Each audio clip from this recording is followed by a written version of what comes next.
It's a pleasure to introduce Dr. Abeer Al Mulla. She is going to speak on breaking the barriers for female colleagues in healthcare. Let me tell you a little bit more about Abeer. Abeer is a body imaging consultant radiologist working at King Fahad Specialist Hospital-Dammam, Saudi Arabia.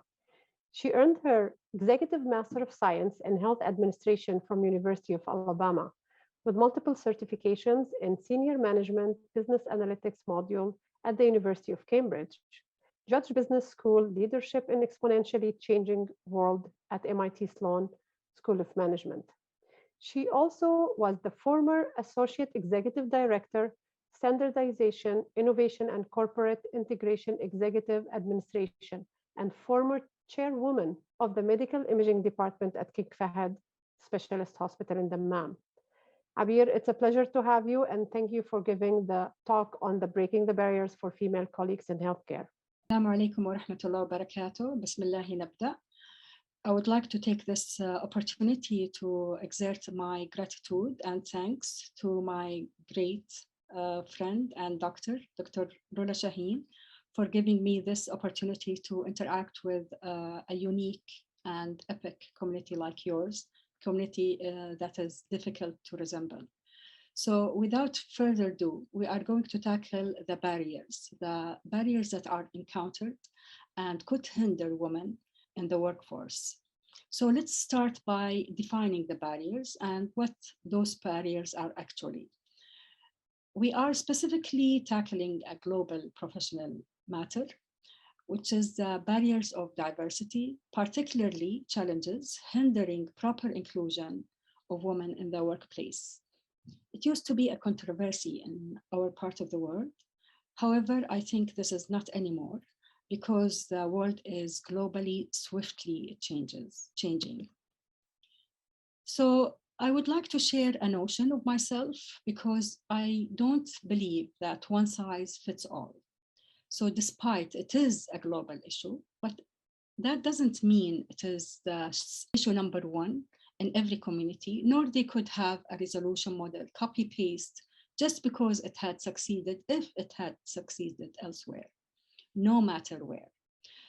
Especially above all, if the matter is pertaining an exceptionally unique, exceptionally heroic and epic community like yours, exemplary in overcoming hardest circumstances that no other community could replicate. I usually like to tackle matters in a way that is stratified to why, what, and how. It is of high benefit to look at the horizon of any matter as why, then what, then how.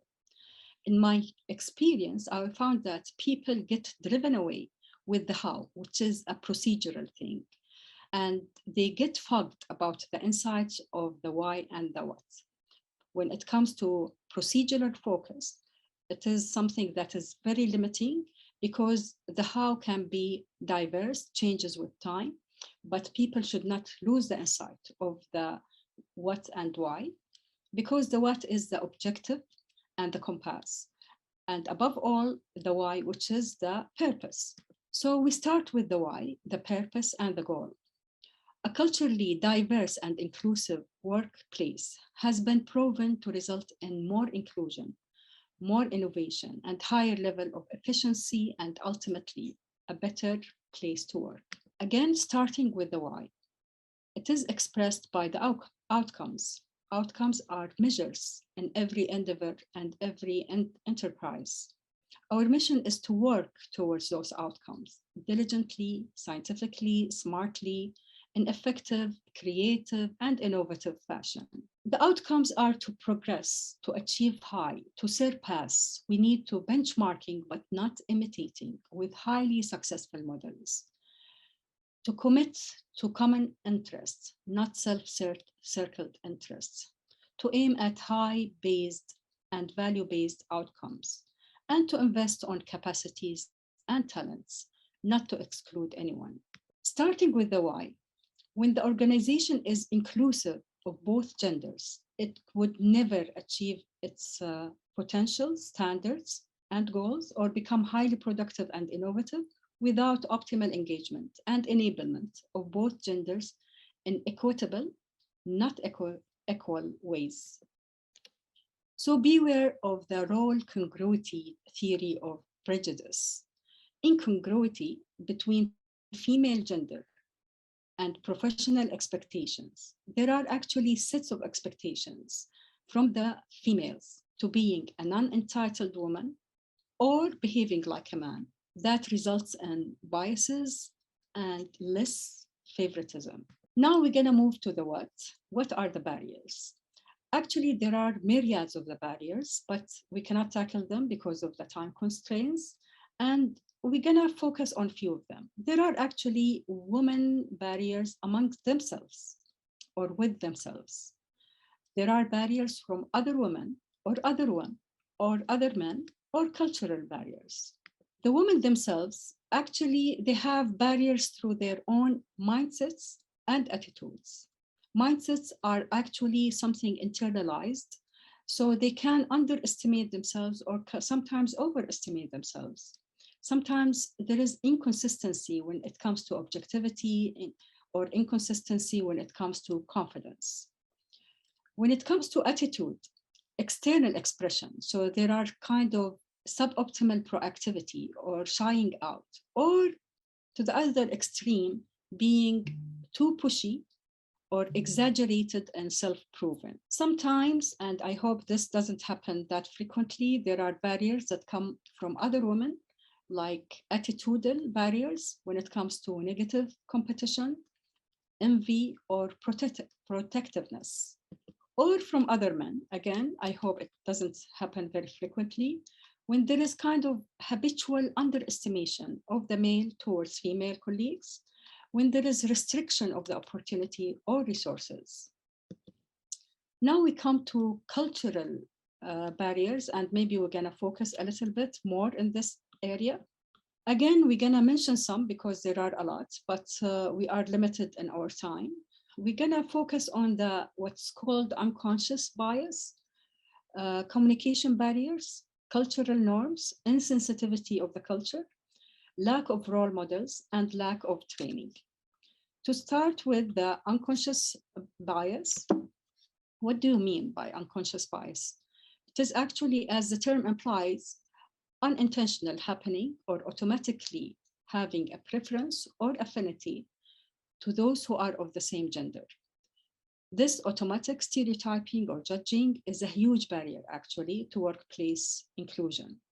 So such biases are even very difficult to detect, address, pinpoint, and consequently to control. The how is the resolution is to focus on eye-openers, on education of leaders as well as employees, on different types of unconscious biases, and carefully considering decisions on things like hiring, promotions, or other things, as well as innovative structured processes to prevent such inclinations, depending on what they are. So detecting them is the number one important factor. The other factor is the communication barrier. And especially in our culture, there are comfort zones. We tend to be more comfortable interacting and communicating amongst ourselves as same gender.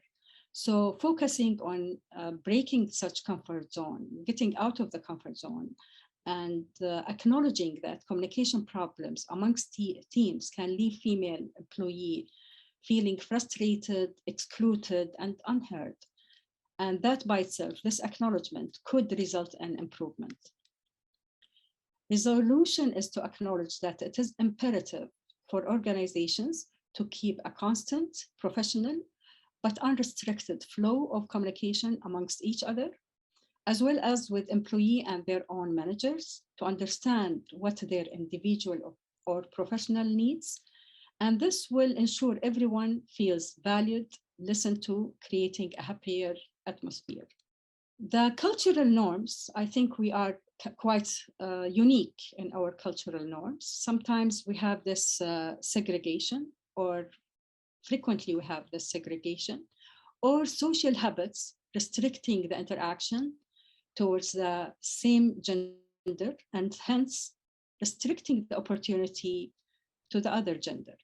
So for example, in the West, there is kind of habitual social activities where the male employee, they get out together, play golf, for instance. And by that activity, they interact, they communicate, they get into more opportunities related to their work. So when the other gender is excluded, the opportunity is being restricted. So this is one of the norms that can affect the opportunities yet and the inclusion of the other gender. Also, unfortunately, there is insensitivity of the culture, or what's called microaggressions. What we mean by microaggressions, that there is an attitudinal aggressiveness, but it is not that explicit or not that clear. Sometimes it's manifested by intimidating comments, generalizing or judging, or passive aggressive style. Another factor is the lack of role models. And this is one of the big barriers to employee feeling included in the workplace, lacking the relatable role model in senior positions from either gender to exemplify the pertaining competency and the required role model. Seeing someone of such character is going to empower and inspire employee to create more engaged and productive, as well as innovative culture. One factor that is quite important is lack of training. Actually, it affects all the other factors. Training should be preceded by transparency, then the education and proper training. One of the ways is campaign establishment in different aspects of the matter to existing employee as well as future employee. By offering training specifically designed for inclusion, businesses can ensure everyone is proactive in keeping a balanced and inclusive workplace. It would also make it much easier for people to identify when someone perhaps isn't being as inclusive as they could be. In the journey of to becoming more inclusive in organization, they are likely to experience one or more of the barriers we've mentioned. And by offering exceptional training, keeping constant streams of communication, and ensuring there are relatable role models throughout the organization, the road to a more diverse workforce and consequently innovative organization is much easier and clearer. Thank you very much.